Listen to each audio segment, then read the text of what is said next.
ఆంధ్రామిక్స్.com మిమ్మల్ని స్వాగతిస్తున్నది. సినిమా టికెట్ల ధరలు పెరగడానికి కారణం ఎవరనే చర్చ నాగార్జునను వార్తల్లోకి లాగింది. అసలు రాష్ట్రంలో థియేటర్ల వద్ద టికెట్ల ధరలు పెరగడానికి నాగార్జునని కారణం అని ఒక వర్గం భావిస్తుంది.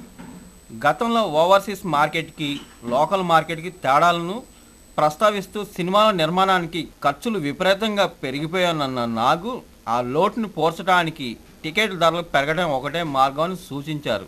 ఈ ప్రస్తావన టికెట్ల ధరలు పెరగడానికి నాంది పలికింది అని ఆడియన్స్ కొంతమంది అంచనాలు వేసుకుంటున్నారు. ఓవర్సీస్ కరెన్సీతో పోల్చుకుంటే ఇక్కడున్న తెలుగు వాళ్ళకి అంత ఆదాయం లేదు కదా అని అందులో కొందరు నాగుపై మండిపడుతున్నారు. అభిమానులతో కూడా ఇలా వ్యాపారం చేయడానికి బదులు తారలే తమ పారితోషాన్ని తగ్గించుకోవచ్చు కదా అని సూచిస్తున్నారు. ఈ సలహాలు సవాళ్ళను స్వీకరించే వాళ్ళు ఎందరో మరి.